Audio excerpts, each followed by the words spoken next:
The founder of Wagner PMC, Yevgeny Prigozhin, and his associates Dmitry Utkin and Valery Chekalov were buried in strict secrecy in St. Petersburg. Police gathered at several cemeteries of the city at once to prevent random people from reaching the burial place. Prigozhin's funeral symbolizes the panic mood in the elites, the fear that has seized Putin and will not let him go. Maximum disguised, maximum unknown place, maximum unknown time. The main thing is that people do not come out, so that they do not show their attitude towards Prigozhin and Putin. This suggests that in Russia all this does not look completely monolithic inside. And yet yesterday both Prigozhin and Utkin were Putin's favorite killers. I mean, killers seriously, because these people did the most cruel job that was necessary for the Russian state.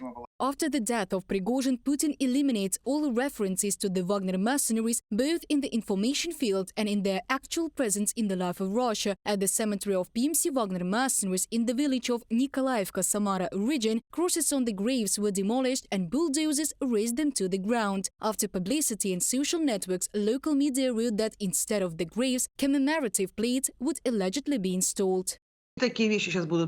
Such things will happen everywhere now. Immediately after receiving the news of the plane crash and the still unconfirmed death of Prigozhin, I saw women's correspondence in the prison chats of the Wagner mercenaries. There was such a roll call, how much and to whom someone owed money. It was about amounts of 100,000 rubles. This is some kind of unpaid compensation. Then it was immediately decided that there would be no payments.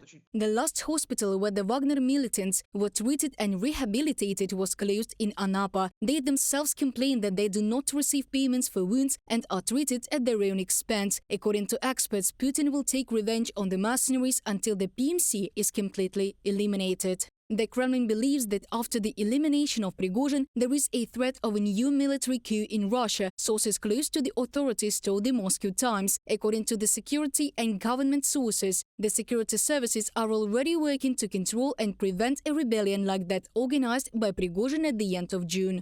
The tanks, which came within 200 kilometers of Moscow, made an unforgettable impression on Vladimir Putin, who has ruled for more than 2 decades. Prigozhin not only challenged the army command, but also disobeyed the personal order of the president, and therefore was recognized as a threat to the regime.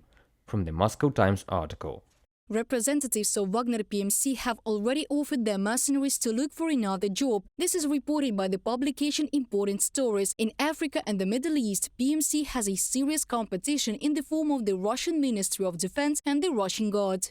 We have tough competition in the face of the Ministry of Defense and National Guard, who are also trying to enter there with similar activities that we conducted. Therefore, either wait or look for other ways to make money.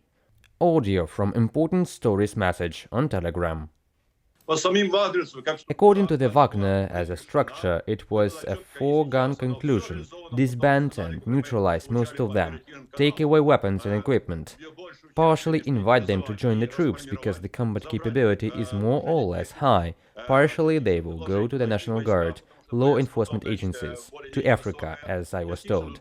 Some will retire, who don't want to go, and on the other hand, some will go to Belarus under the control of the Federal Security Service and the KGB of Belarus, formally to concentrate them there under the control of Lukashenko.